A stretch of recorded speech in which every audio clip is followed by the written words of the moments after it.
आज हम लोग डीएनए पढ़ेंगे, ठीक है। क्या पढ़ने वाले हैं अभी हम लोग? डीएनए। डीएनए को पूरा नाम जो है इसका बोलते हैं डीऑक्सी राइबोन्यूक्लिक एसिड। तो बेसिक बात अगर हम लोग बोले तो डीएनए को हम लोग बोलते हैं the blueprint of the life.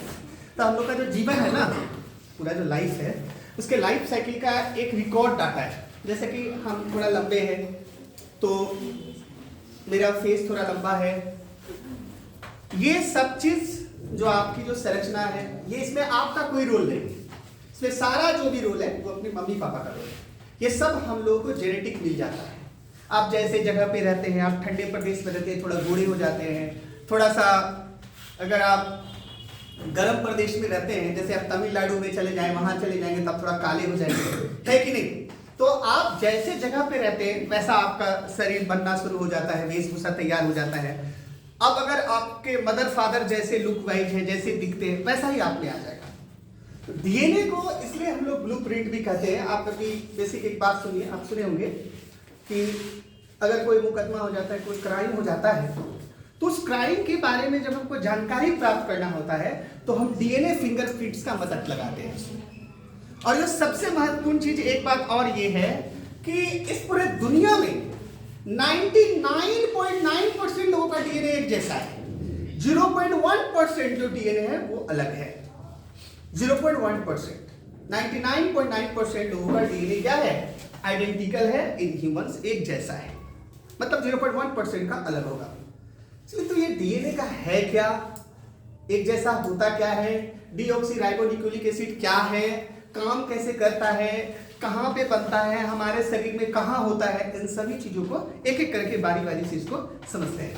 तो सबसे पहले चीज कि हम लोग जो पढ़ने वाले हैं इसका स्ट्रक्चर क्या है, मॉडर्न में आज यूज क्या हो रहा है। जैसे अभी हमने आपको फिंगरप्रिंट्स के बारे में बताया। आपको एक बात पता है कि जब कोई भी चीज की बीमारी की खोज होती है ना, तो उसके जीन के बारे में चलते हैं, उसके डीएनए के बारे में शोध करते हैं, तो फिर उसकी बीमारी के बारे में पता चल जाता है। जैसे कि आपको पता होना चाहिए कि फ्रेडरिक मैस्टर जो है 1869 में 1869 में जो व्हाइट ब्लड सेल है WBC का वो खोज कर रहे थे। किसका खोज कर रहे थे? WBC का। और जब WBC का खोज कर रहे थे तो WBC में आपको पता है कि श्वेत रक्त कणिका के नाभिक में जो होता है केंद्र होता है। क्या होता है? केंद्र। तो वो ना नाभिक में, WBC के नाभिक में उसको अचानक से कुछ ऐसा प्रोटीन दिखा, और वो जो प्रोटीन दिखा उसी को उसने बोला न्यूक्लियोइड्स। क्या बोला?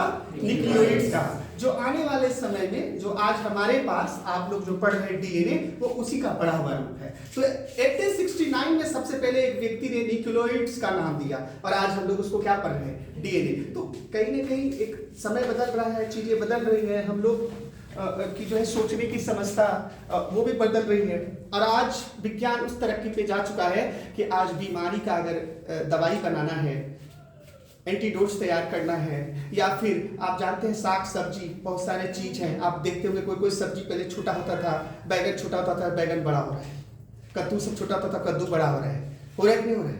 तो ये सब्जियों में भी जेनेटिक जो है उसका जेनेटिक कोडिंग करके चेंज किया जा रहा है, समझ रहे, जिससे कि उसका फसल में क्या हो, वृद्धि हो जाए। हाइब्रिड का नाम आप सुने होंगे, सुने हाइब्रिड का? जीवों में भी हाइब्रिड नस्ल होता है। आप देखते हैं हम लोग के यहाँ वो होता है गाय, एक होता है जर्सी गाय, सुने कि नहीं? वो हाइब्रिड नस्ल है। नॉर्मल गाय होगा 5 लीटर या 10 लीटर एक दिन में दूध देगा, वो 40-40 लीटर दूध देता है। तो ये सब ना जेनेटिक कोड, ये जो जेनेटिक्स है, ये जो डीएनए है, इसमें फेरबदल करके ही यहाँ तक हम लोग पहुंच पाए।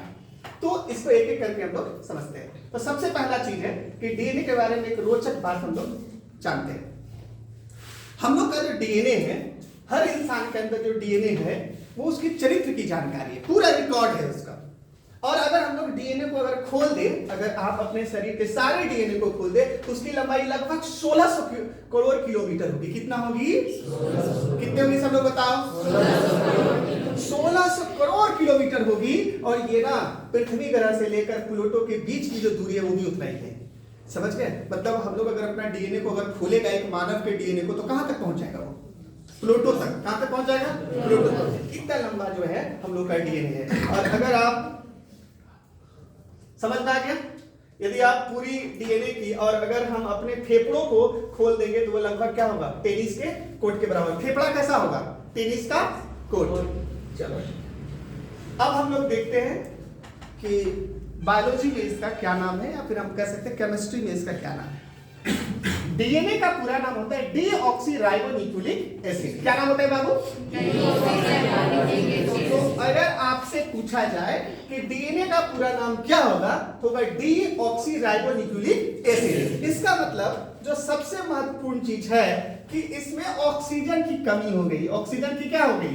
कमी हो गई है। और आरएनए में जो होता है ना, आरएनए में उसमें एक ऑक्सीजन आपको ज्यादा, इसमें OH मिलेगा, इसमें आपको O मिलेगा। क्या मिलेगा? O। तो ये जो हाइड्रोजन के कमी के कारण, यहां हाइड्रोजन के कमी के कारण उल्टा हो गया ना, यहां पे H मिलेगा। क्या मिलेगा? H। यहां पे क्या मिलेगा? OH। तो यहां पे ऑक्सीजन के कमी के कारण इसको क्या बोला गया है? डीऑक्सी। क्या बोला गया है? और यहां पे क्या है? OH। तो इसको क्या बोला है? राइबोस। क्या बोला है? राइबोस। तो इसको बोलेंगे कि सर दोनों में क्या अंतर है? तो इसको आरएनए में OH है और इसमें केवल क्या है? H है। इसमें एक ऑक्सीजन की क्या है? कमी है, और इसीलिए इसका नाम क्या है? Deoxyribonucleic acid. याद रहेगा क्या? बहुत बढ़िया। अब देखो ये क्या करता है हम लोग पे, बोलता है यह एक अनुवांशिक पदार्थ है। कैसा पदार्थ है? अनुवांशिक का मतलब होता है कि आपके वंशजों की जो जानकारी इकट्ठा रखे वही क्या है? अनुवांशिक पदार्थ है। कि आप किसके संतान हैं, आपके पिता, आपकी माँ कौन है, आपका भाई बहन कौन है, उसकी जानकारी जहां से मिलेगी वही कौन है? डीएनए है। कौन है वो? डीएनए, जो हमारे शरीर की हर कोशिका के अंदर होती है। आपको पता है हमारे शरीर में करोड़ों कोशिकाएं है कि नहीं? और किसी एक कोशिका की बात करें तो प्रत्येक कोशिका में क्या होता है? डीएनए होता है। क्या होता है? डीएनए होता है। और डीएनए को क्या कहते हैं हम लोग? ब्लूप्रिंट ऑफ लाइफ, जीवन का खाका। मतलब एक आदमी, एक बात आपको हम बताते हैं, आप सुने होंगे, बहुत ही सिंपल चीज। शादी ब्याह जब होता है, लड़का अगर लंबा हो, है ना, तो लड़की लंबी चलेगी, लेकिन लड़की थोड़ा छोटी भी होगी तो चल जाएगा। क्यों? क्योंकि उसका अगला जनरेशन का बच्चा जो होगा थोड़ा क्या होगा? लंबा होगा। समझ में आ रहा है? लेकिन लड़की भी छोटी, लड़का भी छोटा, तो बच्चा भी क्या होगा? छोटा। ये तो कंफर्म है। समझ में आ रहा है बात? बोलो। तो ये कहां से है? जेनेटिक आया कि नहीं है? इसका मतलब आप छोटे हैं कि लंबे हैं कि काले हैं कि गोरे हैं, इसमें आपका कोई लेना देना है? ये तो जेनेटिक ऑर्डर है ना। किसका ऑर्डर है? जेनेटिक ऑर्डर है। आप बोलोगे मेरे मम्मी पापा, अरे उसके मम्मी पापा का, आपके मम्मी पापा का रंग किस पे गया है? आपके दादा दादी, नाना नानी, फिर दादा दादी का किस पे गया है? वो पर्दा। समझ रहे हो कि नहीं? तो ये सिचुएशन है। फिर बोलेंगे सर ये कैसे बदलेगा? एक काम करो, केवल रंग जो है जेनेटिकली डिसाइड नहीं होता है। आपको पता है कि नहीं? मेलानिन होता है स्किन में। क्या होता है? मेलानिन। और सूर्य प्रकाश के कारण भी होता है। तो अगर हम लोग अपना घर छोड़ के जम्मू में जाके बस जाए, कहाँ पे बस जाए? जम्मू में, और तब हमारा अगला जनरेशन जो होगा, जम्मू ठंडा प्रदेश में है, तो वहाँ पे गोरा बच्चा होगा। कैसा होगा? गोरा आएगा। मेलानिन की मात्रा क्या हो जाएगी? कम। अब मान लो कोई बिहार का आदमी एकदम गोरा है और उसको तमिलनाडु भेज दो, अब तमिलनाडु में 40 साल 50 साल रहा, सब कैसा हो जाएगा? काला काला काला। समझ में आ रहा है बात? हाँ या ना? कहीं कोई दिक्कत नहीं। तो ये जो है ना डीएनए ब्लूप्रिंट है। तो ऐसा नहीं है कि केवल डीएनए का ही रंग रूप में अंतर है, कुछ चीजें प्रकृति का भी सिद्धांत है। आपने पता है चार्ल्स डार्विन का सिद्धांत, चयनवाद का सिद्धांत है कि नहीं? हाँ, तो वो भी इसमें करता है। इतना समझ में आ गया आपको? आ गया? चलिए, ये आप बगल में एक फोटो आप देख रहे होंगे, ये पूरे के पूरे जो है, ये जो आपको स्ट्रक्चर दिख रहा है, यही क्या है? डीएनए है। यही क्या है?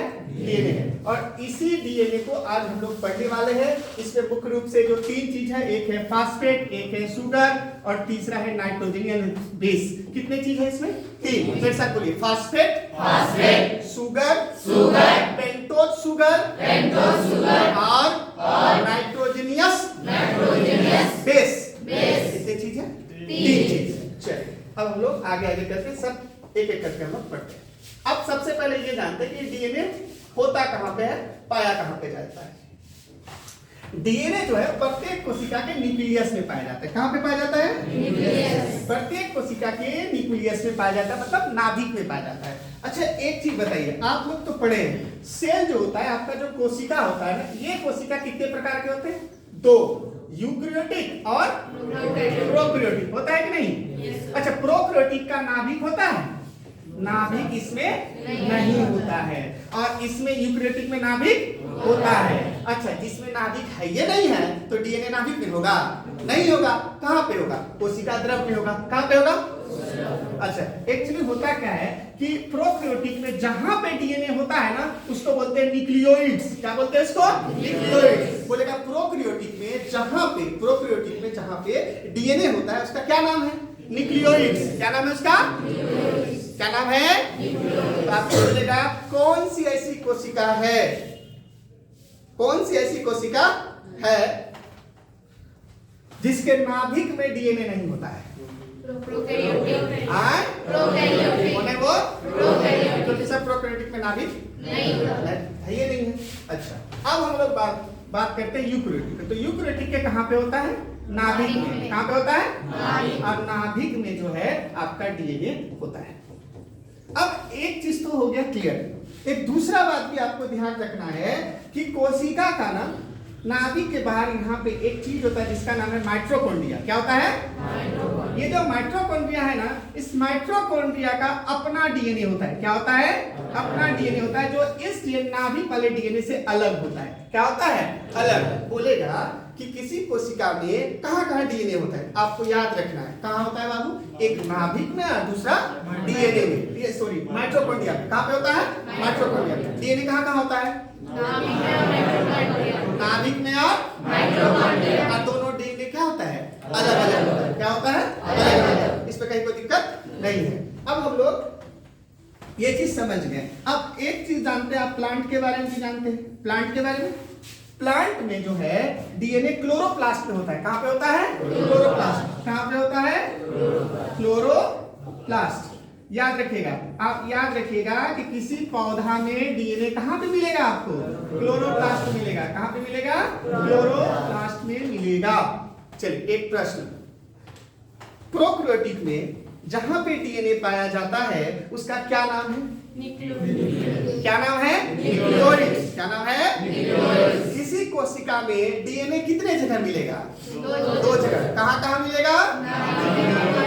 नाभिक में और माइटोकॉन्ड्रिया में। बहुत सुंदर। चलिए, किसी पौधा में डीएनए कहां पे मिलता है? क्लोरोप्लास्ट में। तो देखिए, अब हम लोग यहाँ पे थोड़ा देखते हैं। नाभिक यूकैरियोटिक कोशिकाओं में केंद्रक में कोशिका के डीएनए का अधिकांश भाग क्रोमेटिन के रूप में रहता है, जो कोशिका विभाजन के दौरान गुणसूत्र में संघनित हो जाता है। मतलब अब अगर हम लोग यहाँ पे बात करें कि सर ये आपका कोशिका है और ये इसकी नाभिक है, तो नाभिक में जब हम गए तो यहाँ पे हमको एक प्रोटीन मिला। क्या मिला बाबू? प्रोटीन। और इस प्रोटीन का नाम जो है उसका नाम है क्रोमेटिन। क्या नाम है बाबू? क्रोमेटिन। क्या नाम है? और जब आपको याद रखना है कि मेल और फीमेल, हम लोग का जन्म तो मेल और फीमेल के मिलने से बना है कि नहीं?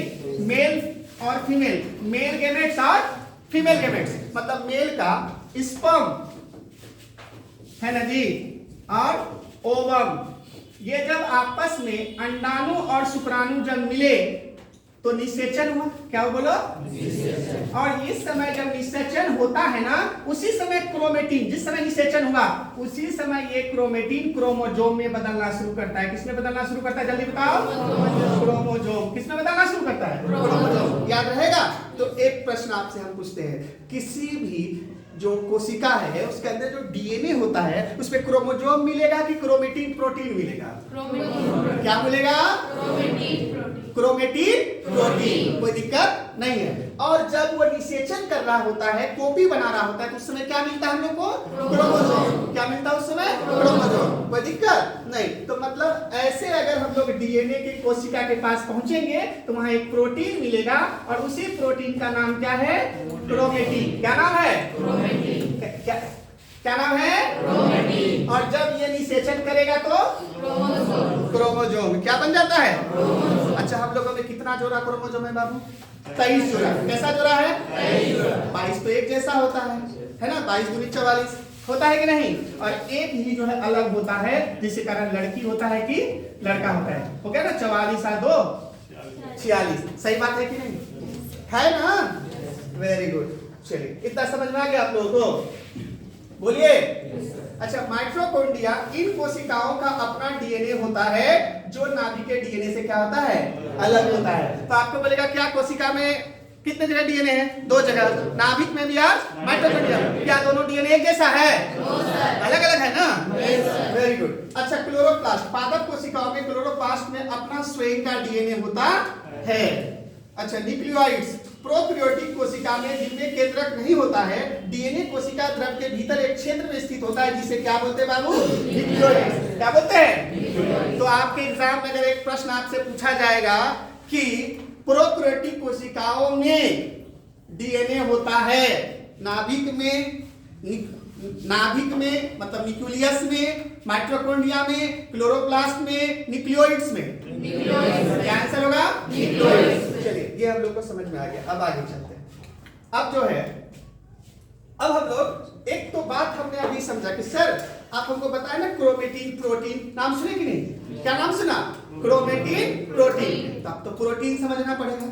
क्या समझना होगा? प्रोटीन। हम लोग के बॉडी में जो भी कुछ हो रहा है, सब प्रोटीन के कोडिंग के कारण हो रहा है। किसके कारण हो रहा है? प्रोटीन का कोडिंग। किसके कारण हो रहा है? प्रोटीन का कोडिंग। और पता है आपको, ये जो कोडिंग होता है उसी को जीन बोलते हैं। क्या बोलते हैं उसको? जीन। और ये 3 पेयर में होता है, हम लोग उसको भी देखेंगे।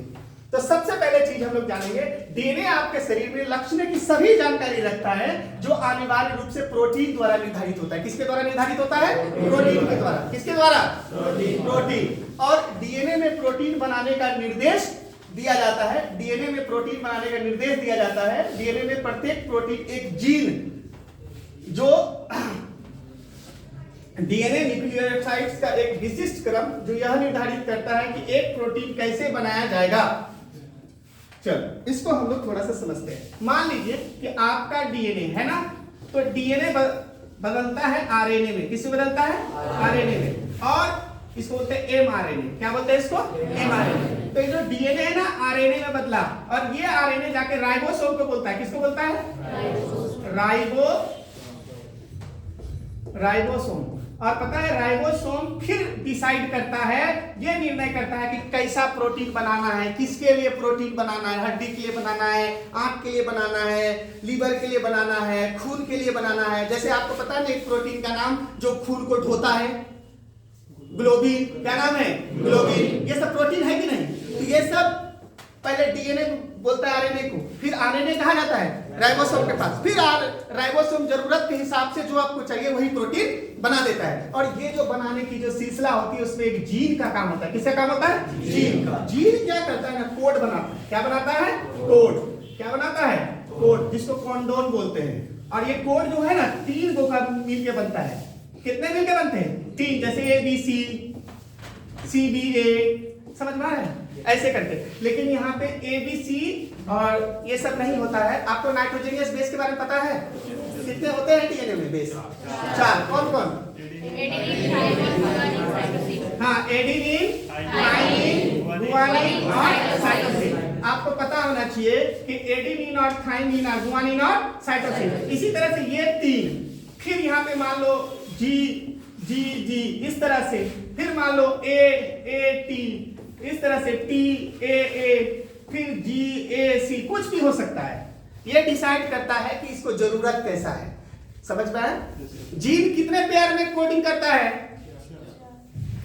जीन कितने पेयर में कोडिंग करता है? 3। कितने पेयर में कोड करता है? हमारी जो जानकारी है नाइट्रोजनियस बेस है ना, तो वो कितने पेयर में बनाता है? जीन 3 कोडिंग करता है ना बात को, हम लोग की बात को, हमारी शरीर के जानकारी को जो कोड किया है, कितने कोड में किया है? 3। कितने बेस मिले हुए हैं? 3। उसी को क्या बोलते हैं हम लोग? कोडोन। क्या बोलते हैं बोलो? कोडोन। इसी तरह से आप यहाँ देखो, केराटिन का नाम सुने हो? नाखून में केराटिन नामक प्रोटीन होता है। कौन बनाया होगा इसका कोडिंग? जीन बनाया होगा। कौन बनाया होगा? जीन। अरे अच्छा, इसको बनाने के लिए कौन बोला होगा? डीएनए। कौन बोला होगा? कौन बोला होगा? जल्दी बताओ। कोई दिक्कत नहीं। इसी तरह से ग्लोबिन नामक प्रोटीन होता है, तो इसको बनाने के लिए कौन बोला होगा? डीएनए। कौन बोला होगा? डीएनए बोला होगा। आरएनए को, आरएनए गया होगा राइबोसोम के पास, फिर राइबोसोम क्या बना लिया होगा? प्रोटीन। क्या बनाया होगा? समझ में आ रहा है बात? ये एक प्रक्रिया है, इस तरह से चलता रहता है। लौह भंडारण होता है आपके पिलहा में जमा होता है आरबीसी, तो उसको कौन करता है? कौन सा प्रोटीन? फेरिटिन। क्या करता है? फेरिटिन। तो इस तरह से कई सारे प्रोटीन हैं जिसको बनाने के लिए डीएनए बोलता है आरएनए को, आरएनए दौड़ के जाता है राइबोसोम के पास, जैसा जरूरत होता है वैसा प्रोटीन का वो कोडिंग करके बना देता है। और जब कोडिंग होता है वो 3 पेयर में होता है। कितने पेयर में होता है? 3। मतलब ये हम लोग के शरीर में जितना भी जानकारी है नाइट्रोजन के बेस के 3 पेयर में बने हुए हैं। कितने पेयर में बने हुए हैं? 3 पेयर में। याद रहेगा आपको? ठीक, अब चलते हैं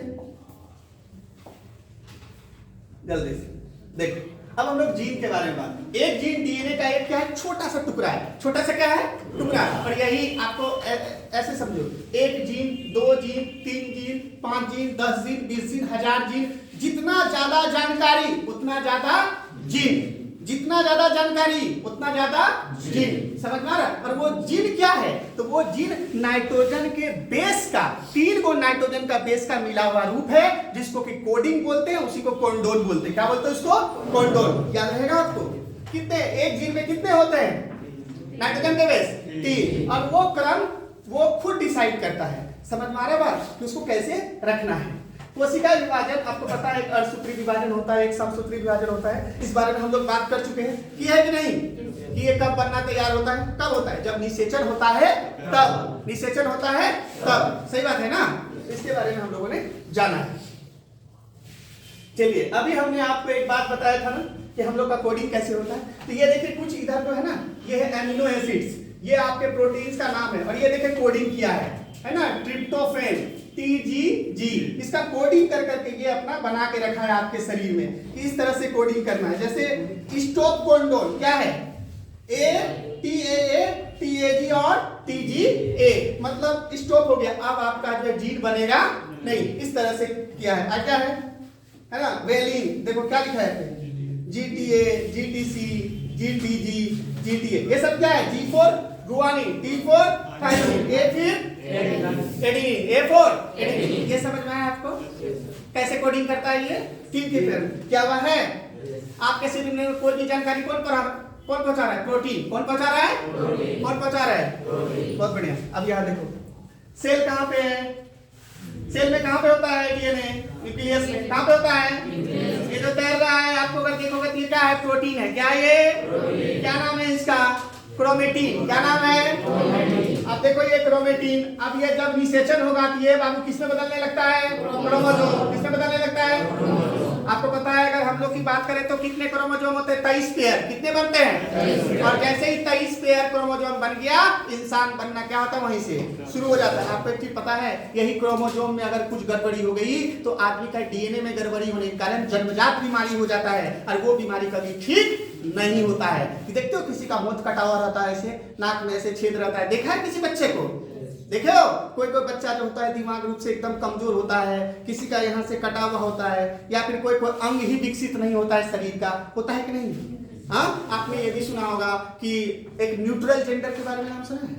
न्यूट्रल जेंडर सुना है? मेल फीमेल और एक तीसरा जेंडर। तो ये कैसे हो गया? ये जेनेटिक डिसऑर्डर के कारण हुआ। किसके कारण हुआ? Genetic disorder. हुआ कि नहीं हुआ? बोलो। तो ये जो जेनेटिक डिसऑर्डर के कारण हो जाता है, ये एक समस्या है। आपको हम एक बात और बताते हैं। आपने कभी कभी किसी को देखा होगा, किसी लड़का के बारे में हम बता रहे हैं, किसी लड़का को भी आप देखे होंगे कि किसी लड़का को तो ब्रेस्ट नहीं होता है, लेकिन लड़का को किसी को जो है ब्रेस्ट का आकार बढ़ने लगता है। तो डॉक्टर के पास जाता है। डॉक्टर बोलता है क्या? उसका एक ही इलाज है, सर्जरी। क्या इलाज है? सर्जरी। काट के हटाएगा। बाकी क्योंकि वो जेनेटिक है, वो जेनेटिकली ट्रांसफर हो गया है बाय मिस्टेक। तो अगर वो आ गया है तो अब आप उसको कैसे ठीक करेगा? तो डॉक्टर उसको काट के वहां से हटाते हैं और उसका कोई इलाज नहीं है। तो ये जो जेनेटिकली अगर कुछ गड़बड़ी हो गया, जेनेटिक डिसऑर्डर हो गया, ये प्रॉब्लम हो जाता है। समझ में आ रहा है बात? बोलो। तो ये चीजें होती है, तो हम लोग को ये चीज ध्यान में रखना है। और आपको पता है ये जीन्स होते हैं। जीन कैसे पेयर से बनता है? बार बार पूछ रहे, कितने पेयर में बनता है? 3। कितने पेयर में बनता है? 3। Very good. आपको अभी यहाँ पे ये चीज दिख गया। अब एक चीज देखते हैं हम लोग। अच्छा, कोडेड के बारे में तो हमने आपको बताया, कोडिंग के बारे में बताया, डिकोडिंग बताया। तो चलो कोडिंग डिकोडिंग थोड़ा सा एक चीज हम लोग देख लेते हैं। कोडिंग क्या होता है? इसको इंग्लिश बोलते हैं ट्रांसक्रिप्शन। इस प्रक्रिया में डीएनए में मौजूद अनुवांशिक जानकारी, जेनेटिक इंफॉर्मेशन को मैसेंजर आरएनए, एमआरएनए, कौन बाबू? एमआरएनए। डीएनए किसको बोलता है? एमआरएनए को एक अणु में कॉपी किया जाता है। किसमें किया जाता है? एक अणु में कॉपी किया जाता है। डीएनए के 4 नाइट्रोजन क्षारक होते हैं, ए, टी, जी और सी क्षारक होते हैं, जो आरएनए में AUGC के रूप में कोडित हो जाते हैं। किसमें हो जाते हैं? RAUGC के रूप में कोडित हो जाते हैं। थोड़ा देखना तो, G किस में कोडिंग होगा? C में। C किस में कोडिंग होगा? बोलो जल्दी। G में।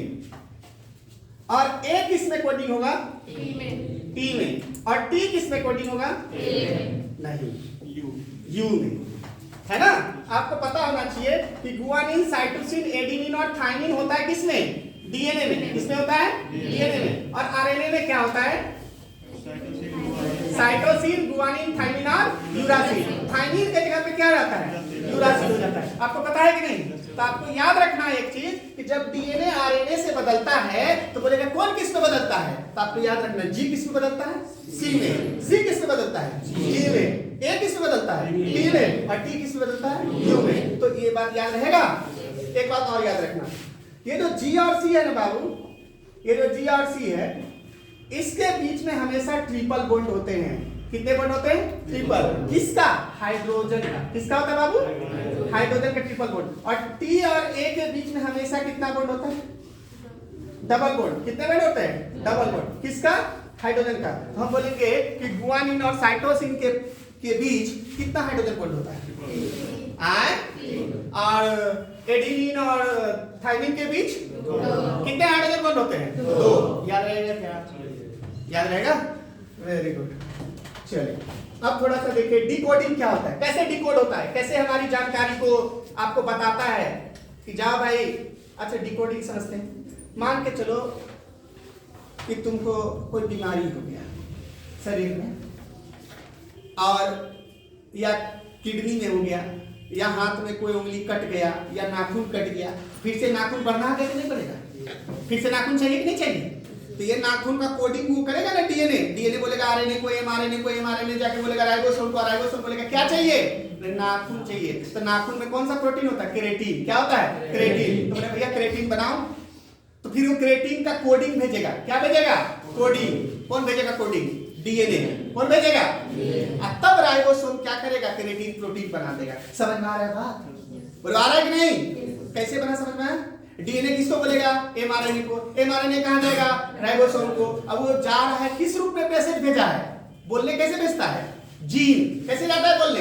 जीन। जीन में कितने नाइट्रोजन बेस होते हैं? 3। समझ में आ रहा है?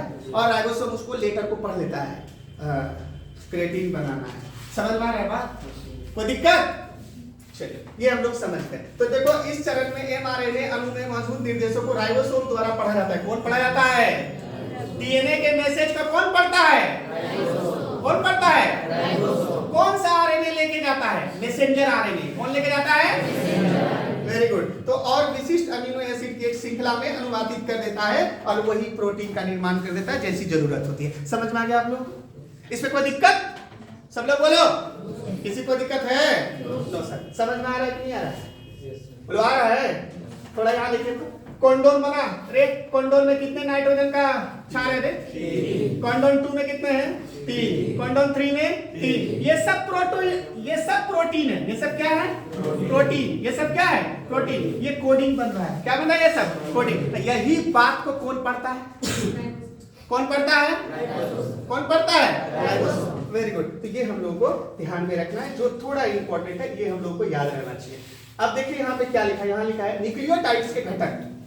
प्रत्येक न्यूक्लियोटाइड्स में 3 भाग होते हैं। कितने भाग होते हैं बाबू? 3। अरे सबसे पहले कौन देखा था? इसका नाम है फ्रेडरिक मेस्टर। क्या नाम है उसका? 3 चीज होता है। कितने चीज होता है जल्दी बताओ? 3 चीज। कितने चीज होते हैं? 3। सबसे पहले जो बात है फास्फेट। क्या होता है बाबू? फास्फेट। क्या होता है? फास्फेट। यह फास्फोरस और ऑक्सीजन से मिलकर बनता है। किससे मिलकर बनता है? बोलेगा डीएनए को रीनावेशित कौन करता है? तो आप याद रखना, कौन करता है? फास्फेट। कौन करता है जल्दी बताओ? फास्फेट। इसको नेगेटिव चार्ज कौन करता है? ऋण आयन कौन करता है इसको? फास्फेट। कौन करता है इसको? याद रहेगा? बोलेगा डीएनए में नेगेटिव चार्ज कौन लाता है? फास्फेट। फास्फेट में कौन सी है? फास्फोरस और ऑक्सीजन। फास्फोरस और ऑक्सीजन। अब है शर्करा समूह। शर्करा समूह का मतलब है शुगर। इसमें 5 कार्बन होते हैं। कितने कार्बन होते हैं? 5। इसलिए इसको पेंटोज शुगर बोलते हैं। क्या बोलते हैं इसको? कौन सा शुगर बोलते हैं? जल्दी बोलो। कौन सा शुगर बोलते हैं? क्या बोलते हैं पेंटोज शुगर? 5 कार्बन। कितना कार्बन है? 5 कार्बन। कितने कार्बन है? 5 कार्बन। तो ये हम लोग को ध्यान में रखना है। उसके बाद है नाइट्रोजन बेस। उसके बाद क्या है? Nitrogen base. नाइट्रोजन बेस जो होते हैं वो 4 प्रकार के होते हैं। यह वह भाग है जो आनुवंशिक जानकारी को रखता है। अब आपको हम बताएंगे न्यूक्लियोइड्स किससे मिलकर बना है? 3 चीज से, phosphate, pentose sugar, nitrogenous base. इन तीनों में से आनुवंशिक जानकारी को स्टोर कौन रखता है? Nitrogenous base. कौन रखता है? अच्छा, डीएनए जो इस तरह से खड़ा होता है ना, ऐसे करके खड़ा होता है, तो हमारी जो रीढ़ की हड्डी है उसी तरह डीएनए का जो रीढ़ की हड्डी है उसको बोलते हैं फास्फेट। क्या बोलते हैं? फास्फेट समूह। क्या बोलते हैं उसको? फास्फेट समूह। याद रहेगा? चलो, तो इस तरह से हम लोग ये चीज समझ गए। एक बार नाम बताओ तो क्या लिखा है यहाँ पे? Adenine, thymine, guanine, cytosine. Very good. तो ये हम लोग जान गए। अब यहाँ पे एक चीज आपको समझना है, याद रखिएगा एक चीज। कितने शुगर में कितने कार्बन है? 5। कितने कार्बन है बाबू? 5। तो इस तरह से करके होगा ना, ऐसे करके। तो यहाँ पे 1 कार्बन और इधर होगा अंत में 5वां कार्बन। होगा कि नहीं होगा? होगा। तो आपको याद रखना है सर, पहले कार्बन से नाइट्रोजन के बेस जुड़ते हैं। क्या जुड़ता है जल्दी बताओ? Nitrogen base. याद रहेगा? चलो, आपसे हम अगर पूछे कि पेंटोज शुगर में 5 कार्बन है एक न्यूक्लियोटाइड्स में, उसमें किस कार्बन से नाइट्रोजन के बेस जुड़ते हैं? पहला कार्बन से। किससे जुड़ते हैं? पहला कार्बन से। अच्छा, फास्फेट किससे जुड़ते हैं? 5वां कार्बन से। किससे जुड़ते हैं बाबू? कोई दिक्कत? अच्छा, ये जो 5वां कार्बन है फिर से एक ऐसे करके बनेगा, तीसरा कार्बन से जुड़ेगा। किससे जुड़ेगा? तीसरा कार्बन से। तो एक फास्फेट दूसरे फास्फेट से किससे जुड़ता है? 5 3, फिर 3 5, फिर 5 3। समझ में आ रहा है? एक फास्फेट दूसरे फास्फेट से किस कार्बन से जुड़ता है? 5वां कार्बन तीसरे कार्बन से, तीसरा कार्बन 5वें कार्बन से। समझ में आ रहा है? ये बात समझ में आ रही है आपको? सब लोग बोलिए। Yes sir. कोई दिक्कत? हम बोलेंगे पेंटोज कार्बन में किस कार्बन में नाइट्रोजनियस बेस जुड़ता है? पहला कार्बन में। किस पे जुड़ता है? और फास्फेट 5वां कार्बन में। एक फास्फेट दूसरे फास्फेट से कैसे जुड़ता है?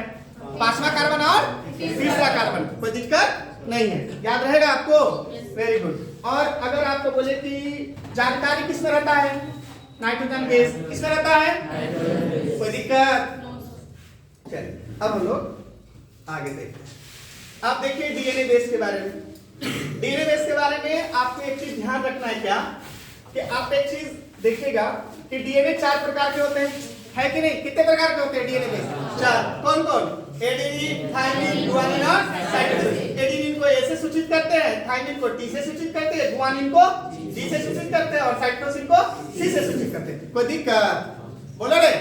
अच्छा, आपको टी का ए से और ए का टी से कितना बॉन्ड होता है? इन दोनों के बीच में हाइड्रोजन बॉन्ड 2। कैसा होता है?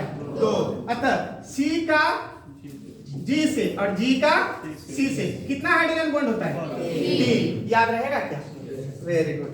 अब हम लोग आगे चलते हैं। यही है ना बेस पेयर जी? 1 2 3 4, 1 2 3 4। ये आता है आपको बनाने? आता है? ये हमेशा कैसे होते हैं? हमेशा पेयर में होते हैं। कैसे होते हैं? हमेशा पेयर में। आप अगर इसको बनाएं तो एक सीढ़ी होता है, सीढ़ी घर में हम लोग चढ़ते हैं ना सीढ़ी में, तो आप इस तरह से एक सीढ़ी बना दीजिए। आप ऐसे करके सीढ़ी बना दीजिए और इस सीढ़ी में क्या कीजिए? ऐसे लाइन दे दीजिए बीच में, है ना? और आप इस पे जब लाइन दीजिएगा तो एक काम कीजिए, एक साइड लाइन में लिखिए ए, इधर क्या लिखिए? टी। फिर लिखिए टी, इधर क्या लिखेगा? ए। फिर लिखिए सी, यहाँ क्या लिखेगा? जी। फिर लिखिए जी, यहाँ पे क्या लिखेगा? सी। कोई दिक्कत? अच्छा, एक बात अब बताइए, ये दोनों जब जुड़ता है तो डबल बॉन्ड, ये वाला डबल बॉन्ड, ये वाला ट्रिपल बॉन्ड, ये वाला ट्रिपल बॉन्ड। कोई दिक्कत? कोई समस्या नहीं? तो ये आपका बन गया एक सीढ़ी। और इसी तरह से जब एक और सीढ़ी इसमें जुड़ेगा तो ये क्रॉस जुड़ता है। कैसे जुड़ता है बाबू? क्रॉस। ऐसे करके, ऐसे एक सीढ़ी बना, ऐसे करके क्रॉस, फिर एक सीढ़ी यहाँ पे है, एक सीढ़ी यहाँ पे है, तो एक सीढ़ी दूसरे सीढ़ी से कैसे छूटता है? घूम जाता है। क्या हो जाता है? वो घूम जाता है, क्रॉस लिपटा हुआ होता है। कैसे होता है? लिपटा हुआ। इसी सीढ़ी लिए क्योंकि इसमें दो गो है ना ऐसे करके, इसलिए इसका नाम है डबल हेलिक्स। क्या बोलते हैं इसको? क्या बोलते हैं? जल्दी बोलो। Double helix. याद रहेगा क्या? द्वि संरचना। क्या बोलते हैं इसको? द्वि संरचना। आपको पता होना चाहिए 1953 में यही द्वि संरचना को खोजा है जेम्स वाटसन और हेनरी क्रिक। कब खोजा है? जल्दी बताओ। 1953। कब खोजा है? याद रहेगा? कब खोजा है? 1953। Very good. समझ में आया क्या? Very good. अब हम लोग आगे चलते हैं। अच्छा, एक चीज देखिएगा, नाइट्रोजनियस बेस दो प्रकार के। कितने प्रकार के हैं? दो। संरचना देखना, संरचना देखना बहुत आसान है। देखो बाबू, कितने गोले हैं इसमें? दो। कितने गोले हैं? इसको प्यूरिन्स बोलते हैं। क्या बोलते हैं इसके? प्यूरिन्स। प्योर है, एकदम प्योर। दो गोला तो प्योर, एक गोला तो पायरिमाइड्स, पायरिमिड्स। क्या बोलते हैं इसको? पायरिमिड्स। आप देखो ये पायरिमिड्स है और ये क्या है? प्यूरिन्स है। तो आपको बोलेगा प्यूरिन्स कैसे पहचानोगे? कितने गोले होते हैं इसमें? दो। कितने हैं? दो। क्या नाम है इसका? गुआनिन और एडेनिन। ऐसे याद रखना है। ए डबल कैसे याद रखोगे? लड़का डबल कब होता है? एजी होता है कि नहीं? एजी। समझ में आया? शादी होने के बाद सुनता है कि नहीं? एजी बोलते हैं। तो A for adenine, G for guanine, तो डबल हो गया। अब आप कहीं भूलोगे? अच्छा, शादी होने के बाद प्यार होना नहीं, प्यार होना चाहिए, इसलिए क्या बोलते हैं इसको? प्यूरिन्स। क्या बोलते हैं? प्यूरिन्स। एजी प्यूरिन्स। याद रहेगा? बोलो जल्दी। अगर डबल बेंजीन के रिंग्स मिले, तो अगर नाइट्रोजनियस बेस के डबल बेंजीन के रिंग्स मिले, उसको क्या बोलते हैं हम लोग? प्यूरिन्स। क्या बोलते हैं? बोलो। प्यूरिन्स। याद रहेगा? कौन कौन है? एडेनिन और गुआनिन। याद रहेगा कि नहीं? Very good. और दूसरा का नाम क्या है? पायरिमाइडिन्स, है ना? तो कौन कौन सा है इसमें? साइटोसिन, थायमिन और यूरासिल। ऐसे तो याद ही रहेगा। कोई दिक्कत? चलिए, ये हम लोग जान गए। तो अब यहाँ पे आप एक चीज, अभी हम आपसे बात किए थे, आप बताइए तो यहाँ पे कौन सा कार्बन होगा? पांचवा कार्बन होगा कि कौन सा कार्बन होगा? पहला कार्बन। क्यों सर? क्योंकि ये क्या है? नाइट्रोजनियस बेस है। यहाँ कौन सा कार्बन होगा? पांचवा। याद रहेगा? कोई दिक्कत? तो ये पांचवा कार्बन है और यहाँ कौन है? पहला कार्बन है। कोई दिक्कत? चलिए, अब देखो यह डीएनए और आरएनए के बैकबोन है। डीएनए और आरएनए का बैकबोन कौन होता है? फॉस्फेट। कौन होता है? ये सीढ़ी बनाया था, सीढ़ी। तो ये सीढ़ी का डंटा क्या है? यही फॉस्फेट है। क्या है बाबू? फॉस्फेट। याद रहेगा? बोलो जल्दी। एक फॉस्फेट, दूसरे फॉस्फेट, तीसरे फॉस्फेट, 3 5 5 3 ऐसे करके मिलता है। डीएनए का बैकबोन किसको बोलते हैं? फॉस्फेट को। किसको बोलते हैं?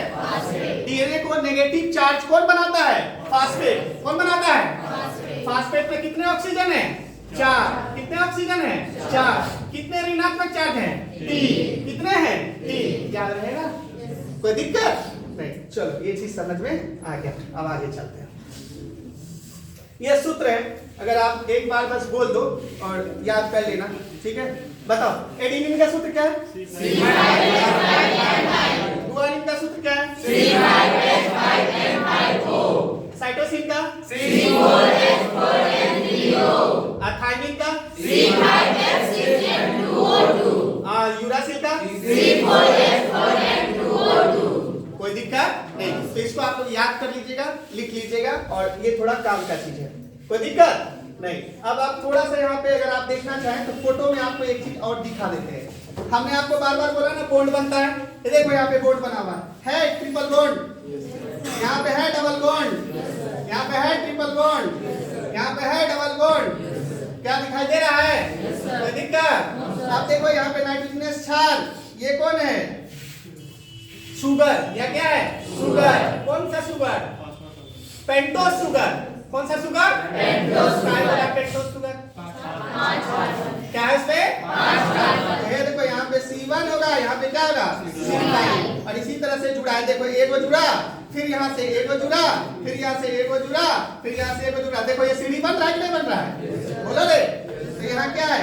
5। यहाँ पे क्या होगा? 3। यहाँ पे क्या होगा? 5। तो आपको इतना चीज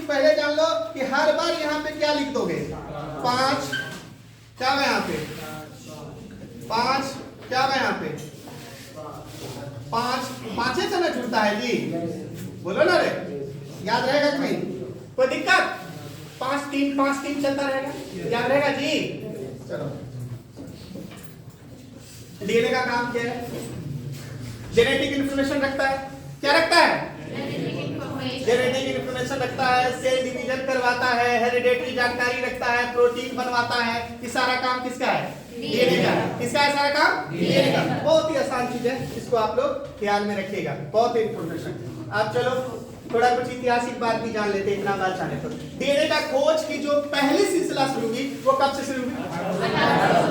कौन था उसका नाम? Frederick Nestor. क्या नाम था? Frederick Nestor. फिर 1919 की बात आई और आपको पता होना चाहिए कि उस समय इसने इसको डीएनए नहीं बोला था, इसने इसको न्यूक्लियोइड्स बोला था। क्या बोला था? न्यूक्लियोइड्स। क्या बोला था? न्यूक्लियोइड्स। और फिर आगे चल के फॉइबस लेवेन ने न्यूक्लियोइड्स पर क्या दिया? अपना विचार दिया 1919 में। फिर आगे चला एवरी मैक्लियोड्स, एमसी कार्टी ने बताया कि डीएनए क्या है? जेनेटिक मटेरियल है। क्या है बाबू? बोलेगा कौन सा ऐसा वैज्ञानिक है सबसे पहले बताया कि डीएनए में हमारी बात, हमारी पूरी जानकारी है कि मेरा मम्मी कौन है, मेरा पापा कौन है ना, हम किसके पूर्वज है। आपको पता है सिंधु घाटी सभ्यता के बारे में आप जो जानकारी प्राप्त किया, कैसे पता चला आपको? आपको ये कैसे पता चला कि हम लोग आर्यन हैं? आर्यन नाम सुनो कि नहीं? भूमध्य रेखा से आए हैं, लंबे लंबे जो फेस वाले होते हैं, लंबे चौड़े होते हैं, उसको आर्यन बोला गया है। क्या बोला गया है? आर्यन। हम लोग आखिर में हम लोग कहाँ के रहने वाले हैं? हमारा मूल घर कहाँ हुआ?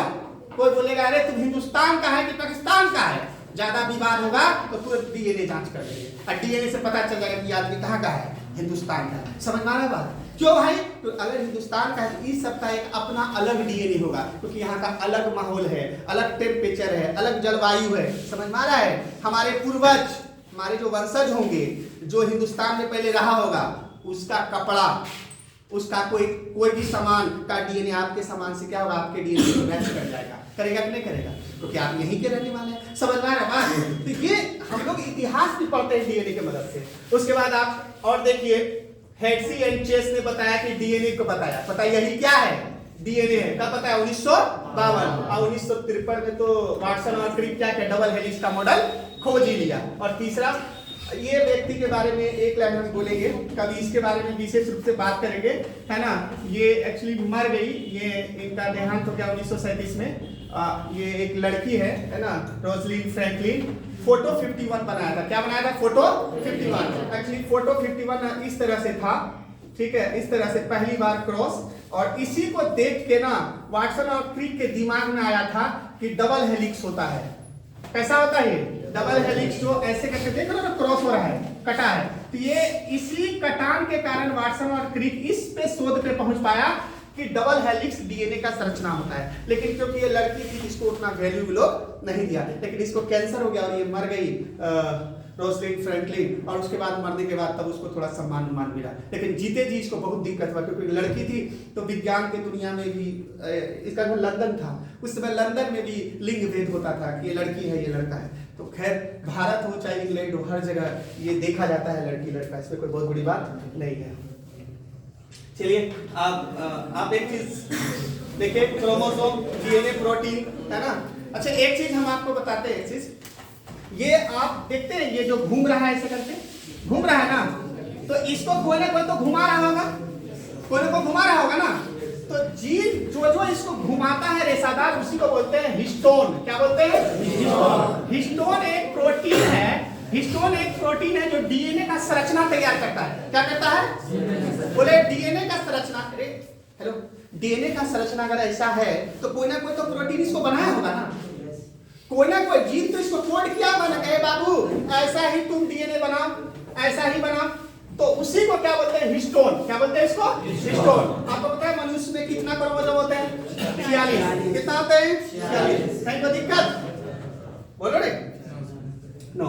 अब देखिए डीएनए के मुख्य रूप से क्या कार्य है, एक बार सब लोग बोल दीजिए, क्या क्या काम है? जानकारी, प्रोटीन बनाना, डीएनए जेनेटिक कोड का पढ़ना, vaccine, biotechnology, evolution of ancient tree, है ना। अच्छा हम लोग जो एंसेस्टर है ना, हमारा एंसेस्टर पूर्वज, उसके से हम लोग आए हैं। हम लोग पहले परमाणुष था हमारा पूर्वज, था ना जो चैंपियन परमाणुस, हम लोग होमोसेपियंस है ना, बुद्धिमान मानव। तो हम लोग पहले कहां से कहां तक आए? ये बात कैसे पता चला आपको? डीएनए से। कैसे पता चला? डीएनए से। रिसर्च होते हैं फोरेंसिक साइंस, फिंगरप्रिंट, रेप हो जाता है, मर्डर हो जाता है, तो फिंगरप्रिंट से पता चलता है मारा कौन है। याद रहेगा ये चीज? कहीं कोई दिक्कत नहीं। आपको एक बात और बता दें, यहाँ पे आप देख रहे होंगे, देखो डीएनए डैमेज हुआ है कि नहीं? याद रखना, अगर डीएनए में डैमेज हो गया तो ऐसा बीमारी हो जाएगा जैसे कैंसर का नाम सुने हो कि नहीं? तो कैंसर डीएनए में गड़बड़ी के कारण ही होता है कैंसर। समझ में आ रहा है बात? दूसरा चीज आप इसमें देख लो, अगर आपका डीएनए पूरी तरह से डेवलप नहीं हुआ तो बड़का बीमारी, रिपेयर में फेल हो गया तो ठीक ठाक बीमारी है लेकिन बच भी सकते हो, मर भी सकते हो।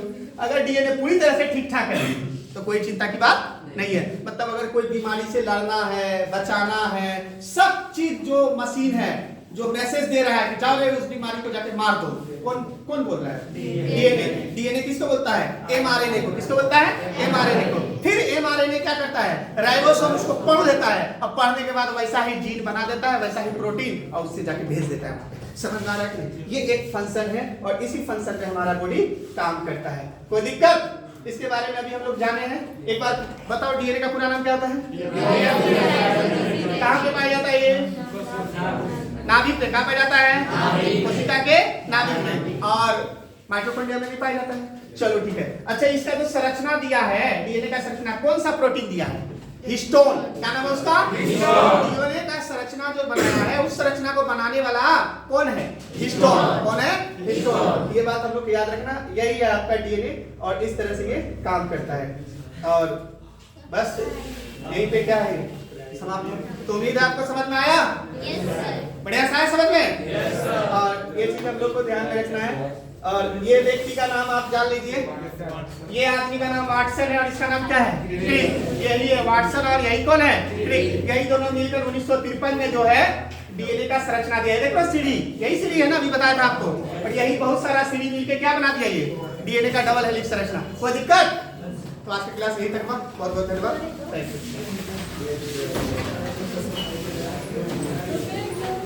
यू।